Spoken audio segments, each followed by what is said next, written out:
recreating this stunning look by an artist named Jenny. I'll link her socials down below if you want more inspo. Let's start with the base. A primer enhances the performance of makeup, though I know for some were wondering what the fuck does a primer do, what the fuck does a toner do. They give that same confusing energy at first, but they are staples. The first one is Lawless. It's very simple, lightweight, hydrating, and dries down to that bit of tackiness for that grip. After applying that, e.l.f.'s Poreless Putty Primer. I add this to the areas where I have enlarged pores from oily skin, on the T-zone area, a little in between my brows, my nose, especially the tip and sides, and a bit on those inner cheeks. It's a great affordable primer, very smooth, easy to work with, and melts into the skin to blur pores and minimize minimal lines. Foundation, my favorite has been NARS Sheer Glow. A few spritz on my beauty sponge and bouncing that all over my face and never dragging. The idea is that you're pressing that product in lightly so it doesn't sit on top. Beauty sponge just gives that layerable, seamless look that sometimes is harder to blend out with a foundation brush. You can use whatever you like, a brush, your fingers, a flip-flop, whatever works for you. Using a damp beauty sponge with setting spray or water just makes your foundation apply lighter and even more luminous. Now using a fluffy shadow brush, whatever is left on the foundation and buff over those tight, tricky areas, and you're just going to fill and smooth those crevices and pores. NARS Creamy Concealer. Artists have taught us online that putting concealer below that eye crease can minimize the creasing afterwards. The more you blend out, the less product, therefore less cake, less crease. We often use too much. I know I do, so I'm trying this out. Using a shadow brush just to lightly blend into my skin, then back to the damp beauty sponge just to lightly press that in. For contour, ColourPop came out with this bronze sticks, and it's a beautiful, super easy to blend, warmer shade for bronzing and contour. Take a fluffy contour brush or a medium-sized face brush and collect that product onto that brush. I like to apply it straight from the tube to face for videos, but honestly, it's better to do this so you don't get those harsh lines or a pool of too much product. I'm adding that warm shade with a smaller brush for nose contour, then just setting that with an eyeshadow and a bit of highlight on the tip and bridge. And for my brows, I'm just naturally brushing and filling them in. I forgot to actually use a brow gel before all of this, before the foundation, as the original had a more fluffy, laminated look for brows. Flat brows make it easier for designs to lay flat and crisp, but if you don't think you suit the laminated brows, your brows as is also fine. You can just skip lining the brows later and continue the lines on the skin, like above and below the brow, but not on the brow, or you can try to line it, but it just won't be flat. Dabbing off the excess oil on my lids first, then priming my eyes, blending it all with a brush all over the lid and underneath my eyes as well. We're using a Morphe palette today, but first a warmer light brown shade.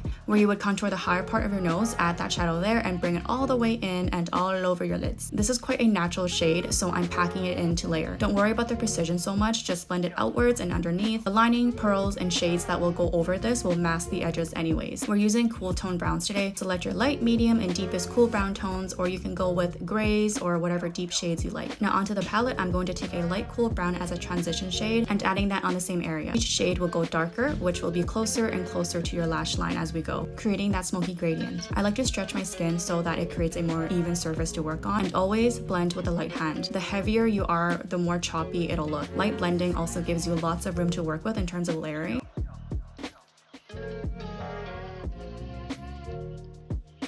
If you find it hard to be light-handed, just slide your hand down the handle for a looser grip. The lower you go, the looser your grip will be.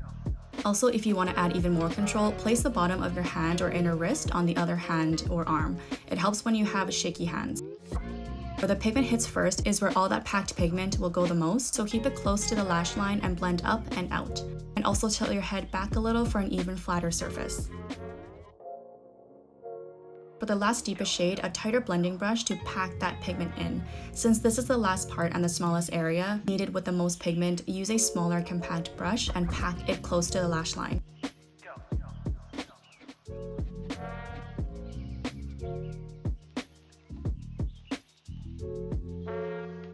Line your waterline with waterproof black liner and hold it for a few seconds longer to allow that to dry. Using a tiny blending brush with some black on the bottom with a light hand, starting from either the end of your eye or in the middle. It might be too heavily packed and appear blunt if you start from the very front. Using these two blushes, just applying that on my cheeks to the temple and sweep whatever is left over above the brow and chin to bring some of that color back to the face. Just with this cute little sponge, a little foundation powder to create that hushed blush effect.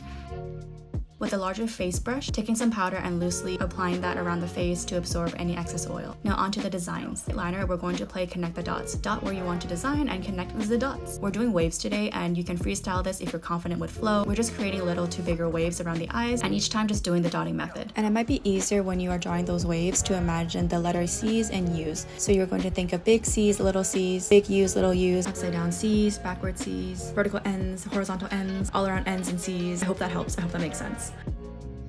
The original, I believe, seems like it was done with water-activated white liner and a thin brush for a more crisp finish. So if you want to do that instead for a cleaner look.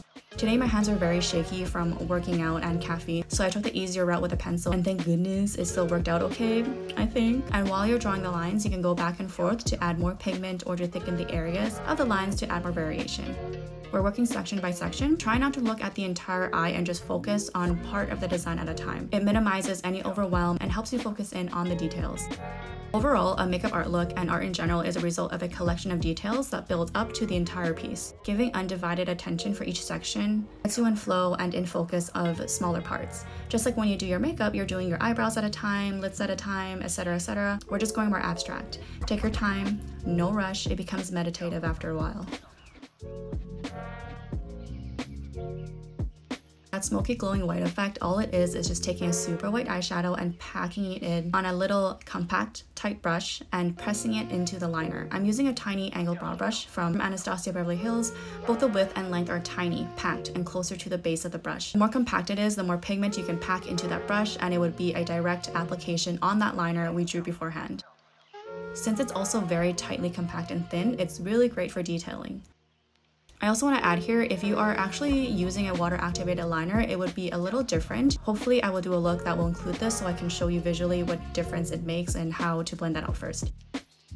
Okay, so back to using the angled brush with the white shadow. We're tracing all the lines over with white shadow again and again until you achieve that super contrasted white look from the smoky eyes. You can also blend the inside of the curves to smoke it out and create that effect that just looks like a wispa of white.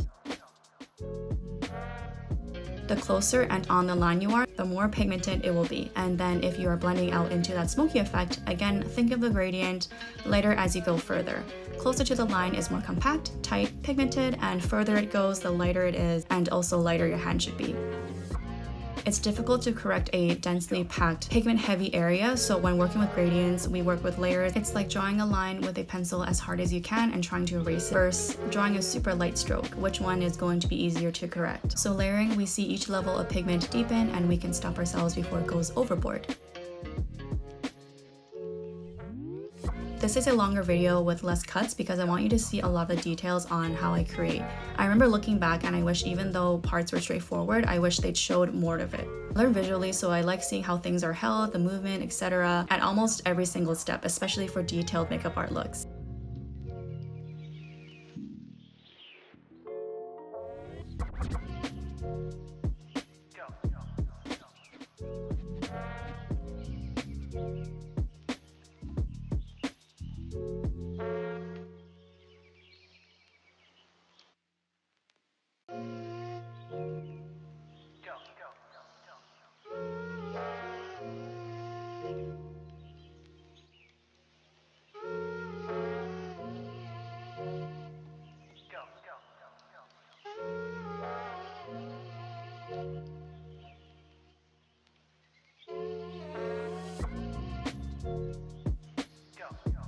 So this is how it should be looking like. Then you can repeat on the other eye with the same placement or all different waves. Follow Jenny's so it's different. I should have shown that too on my left eye. I immediately regretted it when I started filming again. So sorry for that. I will film the other eye if it's going to be a different design. So for the pearls, I got this from AliExpress and it was a collection of different size pearls. Everything will be linked in the description, and I really love using AliExpress because first off, it's literally just them shipping large orders to companies here to resell it. It's like drop shipping. The only difference are the wait times. So if you're not in a rush, order from Ali. Their shipping ranges from like 2 weeks to a month now, depending from where. I should really make a video on tips because it's really great to shop from there. Much easier to search for what you're looking for. This order came with varying sizes and of course cheap. Awesome when you're just starting out or even at pro level. I can talk so much more good shit on Miss Ali. You want to first take your tweezers, take one of the pearls to gauge on how it looks on your face. Look close to the mirror as is, then farther away. It's pretty good practice to look close and far to see compositions throughout. I use 3 varying sizes of pearls and you'll know when something is too big. stick. If not, no worries, you can always remove them and stick a different size on. Since it's on the same area, it won't ruin anything. These pearls also have a flat backing like me, and I think it suits this look better than if you were to get the regular pearls. Trying this new mascara, I'm not sure what I think of it yet. It's working decent. So far on these bottom lashes, after coating it, I'm using tweezers to pinch and scrape that mascara in between, and then gently using that to coat and shape the bottom lashes into spikes. You can also do this to your lashes for daily makeup. It just adds a little spice. And then for lashes, lash liner adhesive where it lines and also gets your lashes glued and situated. Then adding super volume lashes, my fave. These are from MAC. And I just like to wiggle and massage them to add that feeling of like, get the fuck in there and get stuck now. Yeah. Prep and prime for my lips. My lips have been so much better when I've been drinking water and doing lip masks. But always need this. Helps your lippies from bleeding out, helps it adhere better, and best of all, flattens those loose pieces of skin and blurs some lines. Feels nice and smooth. This gorgeous lipstick I'm using today is from Flower Nose, a packaging so baroque, and color is really smooth. You can layer this as well, but I'm focusing that blurred gradient with the pigment more so in the middle. If you have any questions or feedback or just want to tell me how cute this is, comment below, and thank you for watching, you hot ass bitch. Bye.